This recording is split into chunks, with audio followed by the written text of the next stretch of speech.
یہ سوال ہوتا ہے مولانا اگر بندہ مر گیا تو ہوتا ہے نا بھائی جسم کو آرام سے اٹھاؤ، اسے تکلیف ہوتی ہے، یہ بھی فلسفہ غلط ہے۔ ہاں روایات میں یہ ضرور ہے احترام کی خاطر، جسم کے ادب کی خاطر یہ ضرور ہے کہ روح بدن سے جدا ہوئی ہے، لیکن روح کی 60 سال 50 سال 70 سال ایک انسیت تھی اس جسم کے ساتھ۔ بھائی آپ کا بیٹا ہے، آپ کا جسم تو نہیں ہے نا، لیکن آپ کتنے ادب سے اٹھاتے ہو کہ میرے بیٹے کو تکلیف نہ ہے، حالانکہ آپ کو پتا ہے اس کا جسم، کیونکہ آپ کو عشق ہے اس کے بدن سے، اس بیٹے سے، لہٰذا آپ ادب و احترام سے اٹھاتے ہو۔ احترام بشر کے لیے بولا گیا کہ اسے احترام سے اٹھاؤ اور قبر میں اتارو، ورنہ جسم کو کچھ بھی کیا جائے روح کو تکلیف نہیں ہوتی۔ فزیکل تکلیف کی بات کر رہا ہوں، جیسے ابھی اگر میرے ہاتھ کو کوئی کاٹے تو مجھے تکلیف ہوتی ہے، مرنے کے بعد اگر کاٹا جائے تکلیف ہوتی ہے۔ اس کی دلیل یہ ہے کہ جب آپ کا آپریشن تھیٹر میں لے جائے آپ کو بے ہوش کیا جاتا ہے، بے ہوش کرنے کے بعد ڈاکٹر کاٹتا ہے، سب کچھ کرتا ہے، آپ کو تکلیف ہوتی ہے؟ جب آپ ہوش میں آتے ہو، جب بے ہوشی کا نشہ ٹوٹتا ہے، پھر آپ کو کیا آتی ہے؟ تکلیف آتی ہے۔ تو بے ہوشی کے وقت روح موجود ہوتی ہے، پر کیونکہ بے ہوش ہے تکلیف نہیں ہوتی، اور موت تو کمپلیٹ روح کو بدن سے جدا کر دیتی ہے، پھر تو تکلیف کا کوئی تصور ہی نہیں ہے۔ شہید حججی، یہ جوان، اس کی ویڈیو موجود ہے کہ داعش کے بدبختوں نے جب اس کا گلا کاٹا تھا تو اس کی ماں بڑی تکلیف میں تھی۔ اب ظاہر ہے ماں اگر بیٹے کی ویڈیو دیکھ لے، بیوی دیکھ لے، بچی دیکھ لے کہ مثلا میرے بابا کو، میرے بھائی کو، میرے بیٹے کا گلا کاٹا جائے تو ان کو تو بڑی تکلیف ہوتی ہے، تو ماں روئے جائے کہ پتہ نہیں میرے بیٹے کو کتنی تکلیف ہوئی، ظالموں نے اس کا گلا کاٹا، پتہ نہیں کتنی تکلیف ہوئی۔ تو اس کی ماں کہتی ہے چند ہی ہفتوں کے بعد میں نے اپنے بیٹے کو خواب میں دیکھا، اور پہلا سوال یہ کیا میرے لال بتا تکلیف کتنی ہوئی تھی؟ میں نے تمہاری ویڈیو دیکھی تو کہنے لگا اماں کوئی تکلیف نہیں، مجھے بس ایسے لگا کہ ایک گلاب کا پھول سنگھایا گیا ہے، ہاں؟ روح بدن سے نکلی، اہل بیت میرے استقبال کے لیے کھڑے تھے، اماں شہید کے لیے موت میں کوئی تکلیف نہیں ہوتی۔ تو یہ جو تکلیف ہے مرنے کے بعد روح کے لیے ہے، بدن کے لیے کوئی تکلیف نہیں، کیونکہ کمپلیٹلی آپ کا کنیکشن کیا ہو جاتا ہے؟ کٹ جاتا ہے۔ روح کب تک بدن کے ساتھ رہتی ہے؟ جب تک دفن ہو جائے، یہ اجازت ہے۔ تبھی ہے کہ فوراً مردے کو کیا کرو؟ دفن کر دو، کیونکہ آپ زیادہ لمبا کریں گے شاید خدا روح کو بلا لے۔ روح کا دل ہوتا ہے کہ میں اپنی پوری تدفین کو دیکھ کے اوپر چلا جاؤں۔ ملائک اس کے ساتھ ہوتے ہیں، ایک ہم نشینی ہوتی ہے۔ جناب معاذ کا واقعہ آپ نے سنا ہوگا، میں نے کسی اور مجلس میں بھی سنایا کہ جب یہ دنیا سے گئے اتنے جلیل القدر صحابی کہ یہ وہ صحابی ہیں جن کے جنازے میں رسول ننگے پاؤں چلے۔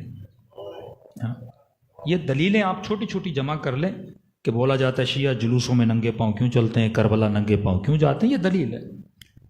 ہر جنازے میں رسول نے اپنے پاؤں کو ننگا نہیں کیا، کیونکہ صحابی کا درجہ اتنا بلند تھا کہ نبی نے پاؤں سے جوتیاں بھی اتارے اور پوچھا یا رسول اللہ اتنا احترام، تو نبی نے فرمایا پتہ نہیں 70,000 ملائک ننگے پاؤں ہو کر اس کے جنازے میں چل رہے ہیں۔ اتنا پیارا صحابی قبر میں خود اترے، خود جناب معاذ کو قبر میں اتارا۔ جب باہر آئے تو اس کی ماں خوشی کے عالم میں کہنے لگی مہلن مہلن، مبارک ہو تجھے، مبارک ہو۔ ساتھ کیا مبارک ہو؟ جنت تجھے مبارک ہو۔ نبی نے کہا کہ یہ مت کہو جنت تجھے مبارک ہو، جنت دینا اللہ کا کام ہے، تم کسی پہ جنت واجب نہیں کرا سکتے، یا نبی ہو یا ولی ہو وہ بولے، ہمیں حق نہیں ہے۔ ہم یہ بول سکتے خدا اسے جنتی بنا، اسے جنت نصیب کر، یہ نہیں بول سکتے یہ جنتی ہے، یہ حکم صرف خدا دے سکتا ہے۔ تو کہنے لگی آپ نے اتنا میرے بیٹے کا احترام، میرا بیٹا جنتی نہیں ہے؟ کہا انشاءاللہ جنتی ہے، بڑا جلیل القدر، لیکن تجھے اتنا بتا دوں ابھی ابھی اس پر فشار قبر ہو رہا ہے۔ ننگے پاؤں چلیں، قبر میں اتاریں، ہزاروں ملائک اس کے جنازے میں آئیں، جنگ خندق میں زخمی ہوا، اس کے بعد اس کو شہادت ملی، اتنا عظیم صحابی، لیکن نبی نے فرمایا اس پر ابھی فشار قبر ہو رہا ہے۔ آپ کتنے بھی بڑے کیوں نہ ہو جائیں، لیکن اگر آپ نے دنیا میں کسی کا حق مارا ہے وہ تو چکھنا ہے۔ اب فشار قبر کتنا چلا تو نبی نے بتا دیا تاکہ بعد میں آنے والوں کے ذہن میں الجھن نہ ہو کہ ساتھ پہ پتہ نہیں لمبا فشار۔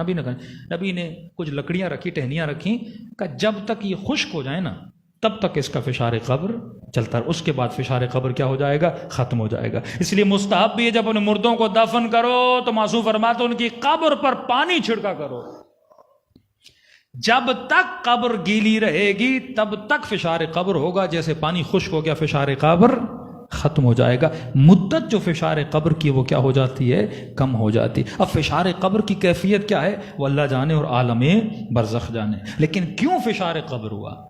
اتنا بڑا صحابی، نبی نے فرمایا کیونکہ یہ اپنی بیوی کے ساتھ حسن خلق نہیں کرتا تھا، تھوڑی تندی کرتا تھا، اخلاق میں ذرا تیز تھا، بڑا صحابی ہے۔ ایک دلیل تو یہ بھی ملتی ہے، وہ چاہے صحابی ہو وہ چاہے عام مسلمان ہو، ہم کسی کے لیے نہیں بول سکتے کہ اسے کچھ نہیں ہوگا۔ ایک تو دلیل نبی یہ بتا رہے ہیں اپنی زندگی میں میرا ہی صحابی کیوں نہ ہو، لیکن اگر کسی کا حق مارا ہے، اگر کسی کو تکلیف دی ہے تو سزا اور جزا خدا ضرور دیتا ہے۔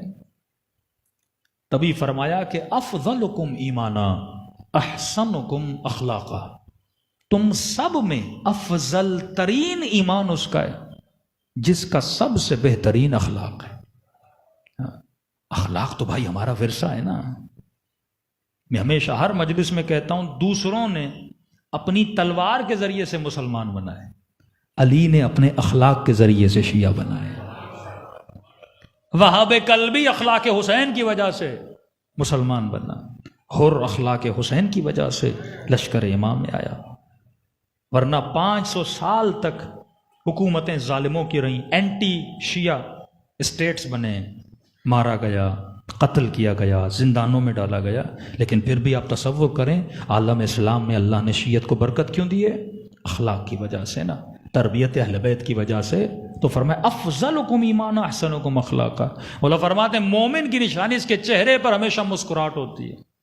کہ کتنا کنجوس ہے جو لوگوں کو کچھ دیتا تو نہیں اور مسکراہٹ میں بھی کنجوسی کرتا ہے۔